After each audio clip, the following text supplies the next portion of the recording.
Case விலை உயர்வை கண்டித்து பரங்கிப்பேட்டையில் மார்க்சிஸ்ட் கம்யூனிஸ்ட் கட்சி சார்பில் நடைபெற்ற கண்டன ஆர்ப்பாட்டம். கடலூர் மாவட்டம் பரங்கிப்பேட்டையில் மார்க்சிஸ்ட் கம்யூனிஸ்ட் கட்சி சார்பில் ஒன்றிய மக்கள் விரோத பிஜேபி அரசின் கேஸ் விலை உயர்வை கண்டித்து பரங்கிப்பேட்டை பொறுப்பாளர் அசன் தலைமையில் கண்டன ஆர்ப்பாட்டம் நடைபெற்றது. இந்த நிகழ்வில் மாநில குழு ரமேஷ் பாபு கண்டன உரையாற்றினார். ஒன்றிய செயலாளர் விஜி, கவுன்சிலர் ராஜேஸ்வரி வேல்முருகன், மாவட்ட குழு அம்சாயால் பாண்டியன், சந்தானராஜ், மகளிர் குழுவினர் உள்ளிட்ட ஏராளமானோர் இந்த ஆர்ப்பாட்டத்தில் கலந்து கொண்டு கேஸ் விலை ஏற்றத்திற்கு எதிராக கண்டன கோஷமிட்டனர். காவல் துணை ஆய்வாளர் செந்தில்குமார் தலைமையில் போலீசார் பாதுகாப்பு பணியில் ஈடுபட்டனர். வக்ஃப் திருத்த சட்டத்தை கண்டித்து தமிழ்நாடு முழுவதும் மார்க்சிஸ்ட் கம்யூனிஸ்ட் கட்சி சார்பில் கண்டன ஆர்ப்பாட்டங்கள் நடைபெற உள்ளது. அதன் ஒரு பகுதியாக பரங்கிப்பேட்டையில் இந்த கண்டன ஆர்ப்பாட்டம் நடைபெற்றது.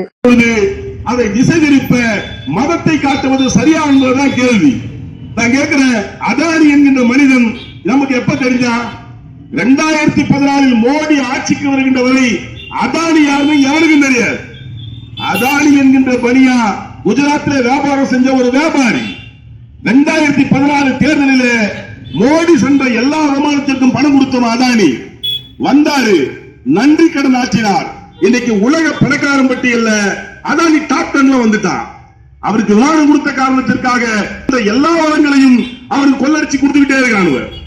இங்க கூட விஜி சொன்னாரு, அவங்க பேர் என்ன, நிர்மலா அம்மா இருக்கு. அதுவும் இன்ட்ரெஸ்டிங்கான கேரக்டர் வச்சுங்களேன்.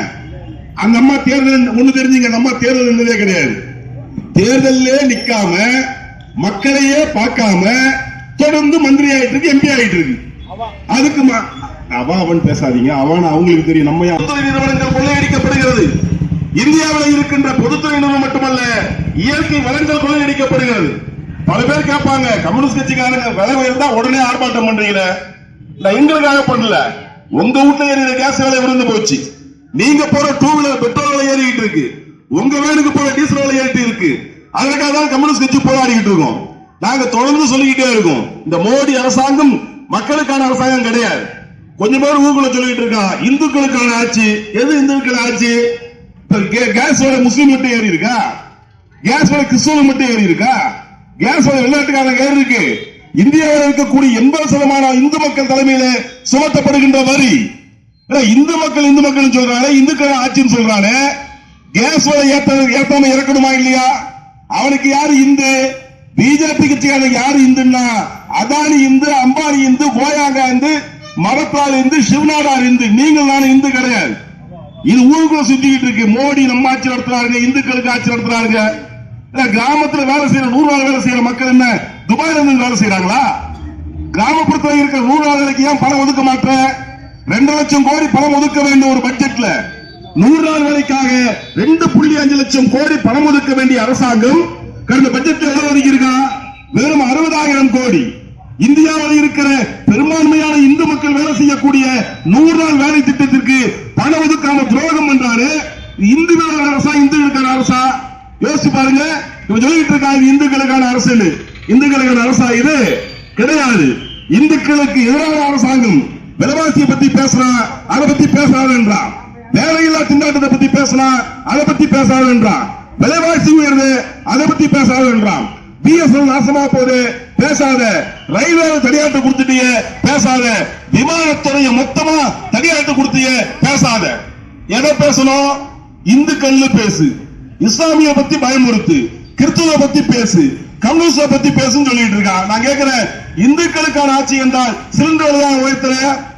இந்துக்களுக்கான ஆட்சி என்றால் ஏன் நீ தனியார் கம்பெனி கிட்ட கொண்டு போய் பிஎஸ்எல் அடக வைக்கிற? இந்துக்களுக்கான ஆட்சி என்றால் பெரும்பான்மையான இந்து மக்கள் பயன்படுத்தக்கூடிய நாட்டில் இருக்கிற ரயில்வே தனியார்ட்ட கொடுக்கிற? ரயில்வே 3ஆ பிரிக்க போலாம் மொத்தமா. டிராக்கு தனியா ஒருத்தவன்ட்ட, ரயில்வே பராமரிப்பு ஒருத்தவன்ட்ட, அந்த சொத்து எல்லாம் ஒருத்தவன்ட்ட. படுத்து நடக்க போகுது. ஏற்கனவே இருக்கிற ட்ரெயின் விலை ஏறிக்கிட்டு இருக்கு. நீங்க சிதம்பரத்துல இருந்து கடலூர் போனா ஏற்கனவே 10 ரூபா. ட்ரெயின்ல 30 ரூபாய்க்கு தான் ஏண்டான்னு கேட்டா எக்ஸ்பிரஸ் சொல்லிட்டான். 10 ரூபாய் டிக்கெட் 30 ரூபாய். ஒரே ஒரு ட்ரெயின் தான் ஓடிட்டு இருக்கு சிதம்பரத்துல இருந்து 10 ரூபாய்க்கு. எது அந்த திருவாரூர் விழுப்புரம் பேசஞ்சர் தான் ஓடிட்டு இருக்கு. மத்திய அரசு மோடி அரசு, மானம் கெட்ட மோடி அரசு, ஏய்க்காதே ஏய்க்காதே சாதாரண மக்களை, ஏய்க்காதே ஏய்க்காதே, வாபஸ் வாங்கு வாபஸ் வாங்கு வாபஸ் வாங்கு வாபஸ் வாங்கு. கேஸ் விலை உயர்வினை, டீசல் கட்டண உயர்வினை வாபஸ் வாங்கு வாபஸ் வாங்கு. அதானிக்கும் அம்பானிக்கும், அதானிக்கும் அம்பானிக்கும் இயற்கை வளங்களை, இயற்கை வளங்களை கொள்ளையடிக்க அனுமதி கொடுக்கும் மோடி அரசு, மோடி அரசு. வாபஸ் வாங்கு வாபஸ் வாங்கு. கேஸ் விலை உயர்வினை வாபஸ் வாங்கு வாபஸ் வாங்கு. இந்து மக்கள் மனத்தின் பெயரால் மக்களை இயக்கும் மோடி அரசு, மோடி அரசு. பெரும்பான்மை இந்து மக்கள் பாதிக்கப்படும் சிலிண்டர் விலையை உயர்த்தாதே உயர்த்தாதே உயர்த்தாதே உயர்த்தாதே. ஆர்ப்பாட்டம் இது ஆர்ப்பாட்டம். மார்க்சிஸ்ட் கட்சி சார்பாக கண்டன ஆர்ப்பாட்டம், கண்டன ஆர்ப்பாட்டம்.